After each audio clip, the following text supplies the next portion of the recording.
यज्ञे च सुरेन्द्रे च कौशिके पाद संस्पृशि निर्विशेष मनस्काय श्री वीरस्वामिने नमः। आर्हत वाङ्मय में कहा गया है, अप्पा कत्ता विकत्ताय दुहानय सुहानय अप्पा मित्त ममित्तम च दुप्पट्ठिय सुपट्ठियो। हमारी दुनिया में मित्र भी मिलते हैं और अमित्र भी मिल जाते हैं। एक आदमी, बच्चा, युवा, बड़े भी किसी दूसरे को अपना मित्र भी बनाते हैं। कोई दूसरा आदमी हमारा मित्र है, यह भी एक सापेक्ष तथ्य है। मैं इसे एक व्यावहारिक तथ्य कहना चाहूंगा कि दूसरा आदमी मेरा मित्र है। निश्चयिक तथ्य यह है कि अपनी आत्मा अपनी मित्र है।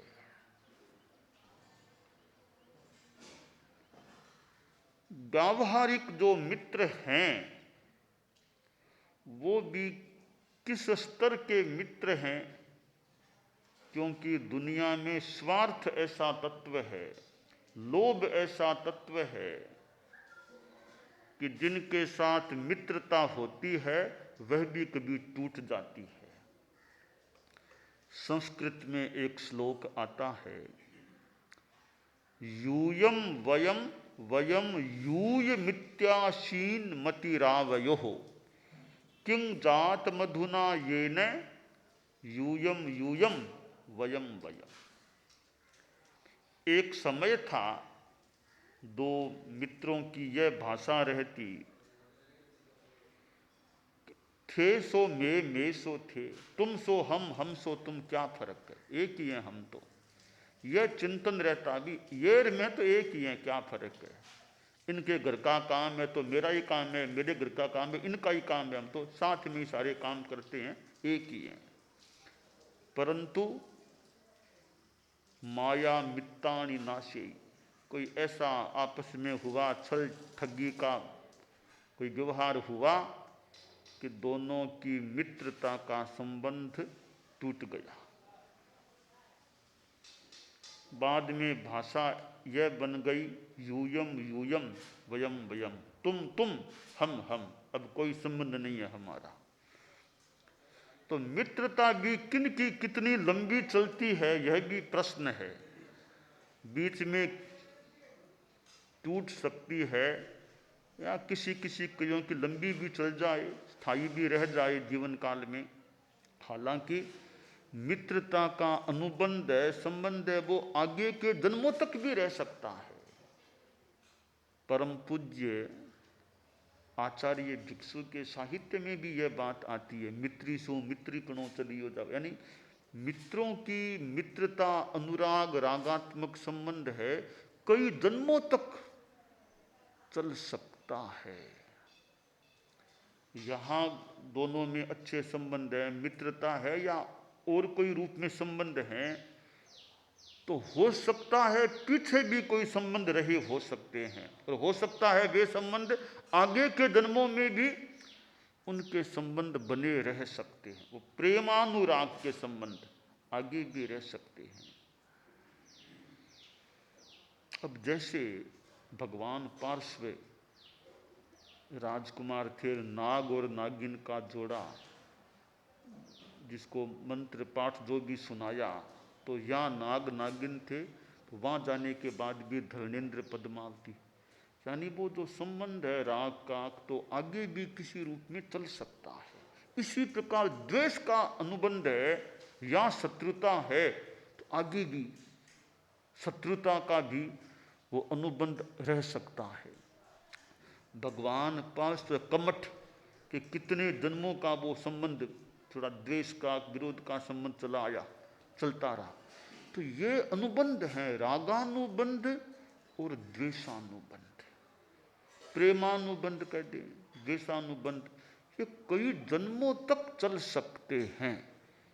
तो ये मित्रता का संबंध है, वह बीच में टूट भी सकता है, चले तो कई जन्मों तक भी वो रह सकता है।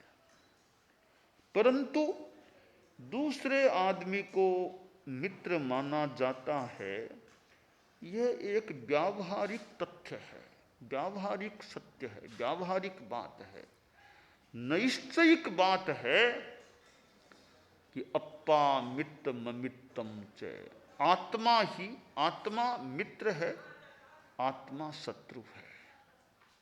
शास्त्र में कहा गया, इस नैश्चयिक बात को उजागर करते हुए, पुरिसा तुममेव तुमम मित्तम किंग बहिया मित्त मिच्छसि, कि पुरुष तू ही तुम्हारा मित्र है, पुरुष स्वयं का मित्र स्वयं तू, फिर क्या बाहर मित्र खोजता। पुरुष स्वयं का मित्र स्वयं तू, फिर क्या बाहर मित्र खोजता। तुम स्वयं अपने मित्र हो, बाहर के क्या बाहर में मित्र खोज रहे हो। तो ये जो आगम की वाणी है कि तू स्वयं मित्र है, यह नैश्चयिक नई की बात है, नैश्चयिक बात है। तुम आत्मा अपनी मित्र है। और व्यावहारिक बात है कि दूसरे व्यक्ति भी मित्र बनते हैं। अब दूसरे व्यक्ति मित्र बनते हैं, बने अथवा न बने, अपने आत्मा को तो मित्र बनाना ही चाहिए। दूसरे आदमी को मित्र बनाए न बनाए एक वो अलग व्यावहारिक बात है। अपने आत्मा को तो मित्र जरूर बनाना चाहिए हम सभी को। अब वो आत्मा मित्र कैसे बन सकती है, इस बारे में थोड़ी बात बताना चाहूँगा। कि देखिए, अगर हम अहिंसा की आराधना करते हैं, किसी को तकलीफ नहीं देना, हो सके उतना आध्यात्मिक उपकार करना किसी का, तो हम अपनी आत्मा को एक आयाम में मानो मित्र बना रहे हैं, अहिंसा के पथ पर चलते हैं। हम संयम रखते हैं, खान पान रहन सहन इंद्रिय विषय में संयम है, तो मानना चाहिए स्वयं की आत्मा को अमित्र होने से बचा रहे हैं और मित्र भी आत्मा बन सकती है। हम तपह आराधना करते हैं, तपस्या करते हैं, शुभ योग में रहते हैं, स्वाध्याय जप आदि करते हैं, अच्छा चिंतन, आत्मचिंतन, आत्म अनुप्रेक्षा करते हैं, धर्म जागरणा करते हैं, नवकारसी, नमस्कार संहिता, पौरुषी आदि आदि भी तप यथासंभव करते हैं, तो मानना चाहिए हम स्वयं की आत्मा को स्वयं का मित्र बना रहे हैं। हम मृषावाद से विरत रहते हैं, संकल्प युक्त मृषावाद से विरत रहते हैं, सच्ची अच्छी बात कहने की बात ही कहते हैं। हम अपनी आत्मा को मित्र बना रहे हैं।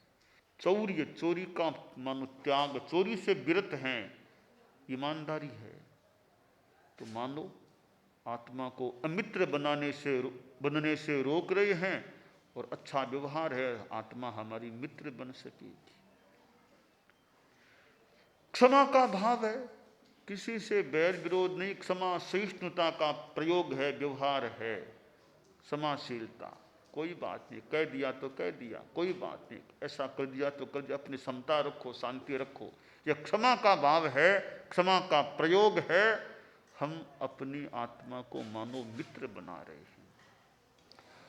अपना अहंकार की भाषा नहीं, अहंकार की बात नहीं, अहंकार में करड़े होने की बात नहीं, दोहा है कि तुम आओ डग एक तो, तुम आओ डग एक तो, हम आए डग अठ, तुम हमसे करड़े रहो तो हम हैं करड़े लठ। तो करड़े लठ अहंकार में वो बनने की बात नहीं, निरहंकारता का व्यवहार है, पूज्यों के प्रति विनम्रता है, अरहतों के प्रति भक्ति भाव है, सिद्धों के प्रति पूजा का भाव है, आचार्य उपाध्याय साधुओं के प्रति सम्मान सत्कार का भाव है, विनम्रता है। तो हम अपनी ही आत्मा को अपना मित्र बना रहे हैं। सरलतापूर्ण जीवन है, कोई छल कपट नहीं, ठगी की बात नहीं, धोखाधड़ी नहीं, सरलता रिद्धतापूर्ण व्यवहार है, माया से बचने का संकल्प पूर्ण चिंतन रहता है। तो यह सरलता रिद्धता रखने का मतलब अपनी आत्मा को मित्र बना रहे हैं या अमित्र बनने से रोक रहे हैं। आदमी संतुष्ट संतोष में रहता है, संतोष है परमम सुखम, संतोष परम सुख है। बस जो मिल गया उसमें जहां तक हो सके संतोष। जीवन की आवश्यकताओं की पूर्ति हो रही है, फिर लालसा आकांक्षा लोलुपता नहीं कि वो लाओ वो चाहिए वो चाहिए, बस संतोष है, संतोषमय जीवन है। संतोष पाहन रहे सपूज्यो, संतोष की प्रधानता में रत है वो पूज्य होता है। यानी साधु जो संतोष में रत है, संतोष प्रधान जीवन है तो पूज्य है।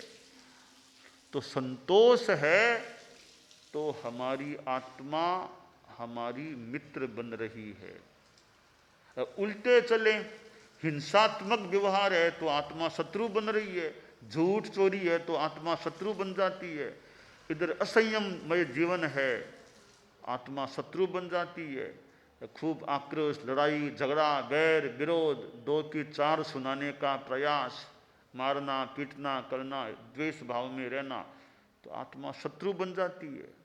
अहंकार की भाषा, मैं ऐसा मैं ऐसा, बात बात में मैं ऐसा, अहंकार है तो आत्मा शत्रु बन रही है। छल कपट है तो आत्मा शत्रु बन रही है। लोभ की अति है, लोभ प्रधानता है जीवन में तो आत्मा शत्रु बन रही है। लोभ तो पाप का बाप है, लोभ तो जड़ है पापों की अपराधों की। तो लोभ है तो आत्मा शत्रु बन जाती है, हमारी ही आत्मा शत्रु बन जाती है। और शत्रु बनी हुई आत्मा जो नुकसान करती है, दूसरा वो नुकसान नहीं कर सकता। नतम अरी कंठ छत्ता करे, जम से करे अपनिया दुरप्पा, सो नाही मच्चु मुहम तु पट्टे, पच्छाणुतावेण दया विहीनो आश्रय। कि कंठ का छेदन करने वाला, गला काटने वाला शत्रु भी उतना नुकसान नहीं कर सकता जितना नुकसान हमारी दुरात्मा बनी हुई, यानी वो शत्रु बनी हुई आत्मा ही हमारा नुकसान कर देती है। पापाचार करने वाला आदमी जब मौत के मुख में जाने की तैयारी में होता है तब पश्चाताप करता है, रे मैंने तो पाप किए, अब मुझे कहाँ जाना पड़ेगा, अब मेरा अगला जन्म कहाँ होगा, नरक में जाना पड़ेगा। तो पापात्मा है, बहुत ज्यादा ही पापात्मा है तो नरक में जाना पड़ सकता है आगे। और मनुष्य ही क्या, तिर्यंच भी, पशु भी पापाचारी हैं। तो मनुष्य हो या पशु पापाचारी हैं, पशु भी नरक में जा सकते हैं। तो हमें यह ध्यान देना चाहिए कि मेरी आत्मा मेरी मित्र रहे, शत्रु न बन जाए। उसके लिए हमें धर्म के पथ पर चलना होगा, अहिंसा के पथ पर चलना होगा, संयम के पथ पर चलना होगा, तपह आराधना करनी होगी। अब संसार के जो ये व्यावहारिक मित्र हैं, इनका भी कई बार अति विश्वास नहीं करना चाहिए। एक संस्कृत में उक्ति है या श्लोक ही है वैसे, न विश्व से द विश्वस्तम, विश्वस्तम नाति विश्वसेत, कि अविश्वसनीय का तो विश्वास करना ही नहीं चाहिए, पर जो विश्वस्त आदमी विश्वसनीय लगे उसका भी अति विश्वास नहीं करना चाहिए। अति सर्वत्र वर्जयेत, अति नहीं करना चाहिए। कौन कब धोखा दे दे, अति विश्वास मत करो किसी का। वो पिता था और लड़का बैठा था, यूं चौकी के ऊपर लड़का बैठा था, तो ऊंची चबूतरी थी, वहां बैठा था, और पिता पीछे से आया, बेटे को धक्का दिया, बेटा नीचे गिर गया। देखा कौन है, पिताजी। उसे आश्चर्य वारे, मेरे पिताजी ने मुझे धक्का दिया, नीचे गिराया है। बोला पिताजी मैं सोच नहीं सकता, आपने मुझे नीचे गिराया, धक्का दिया, नीचे गिरा दिया, ये क्या किया? पिता बोला बेटा तुमको मैंने कई बातें सिखा दी है, व्यवसाय संबंधी कई बातें तुमको सिखा दी, और भी कई तुमको बातें सिखाई है, एक अंतिम पाठ सिखाना बाकी था, वो आज सिखा दिया मैंने। अंतिम पाठ क्या सिखा दिया? कि बेटा अंतिम पाठ है, अति भरोसा पिता का भी नहीं करना चाहिए, अति विश्वास बाप का भी नहीं करना चाहिए। तो विश्वस्तम नाति विश्वसेत, यह संस्कृत का है सूक्त, कि विश्वस्त है, विश्वसनीय है, उसका भी अति विश्वास नहीं करना चाहिए। पुराने इतिहास में जाएं, बाप को मारने की भावना बेटे के मन में आ जाती है।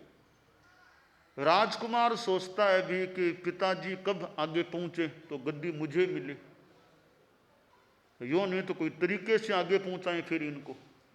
तो यह स्वार्थ और लोभ ऐसी चीजें हैं दुनिया में कि कुण बेटो कुण बाप,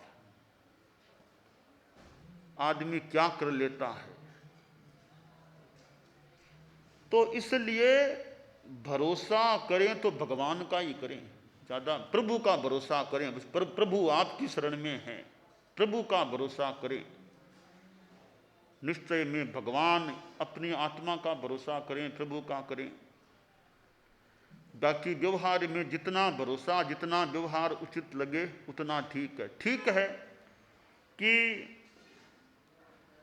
किसी से भी घृणा न करें, घृणा आदमी किसी से भी न करे। किसी जाति का आदमी, कोई आदमी है, किसी भी प्राणी से, किसी भी आदमी से, बोले नीच कुल का है, कैसा ये हरिजन है, गिरिजन है, कोई है, घृणा मत करो।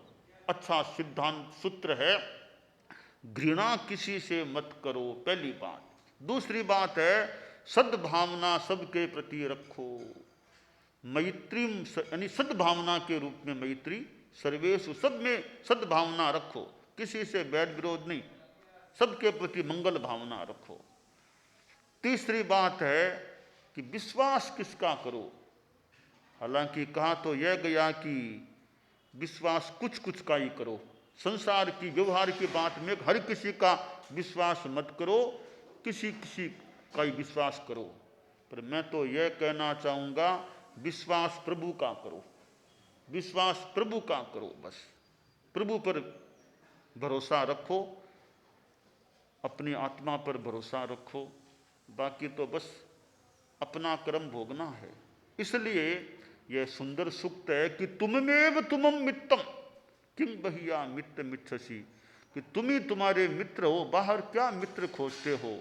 और अप्पा मित्र ममित्तम च, आत्मा मित्र है, आत्मा अमित्र है। तो मेरी बात का एक सारांश यह है कि नैश्चयिक दृष्टि से देखें तो आत्मा ही मित्र है, व्यावहारिक दृष्टि से सोचें तो दूसरे लोग भी दुनिया में मित्र बन सकते हैं और सहयोगी भी बन सकते हैं।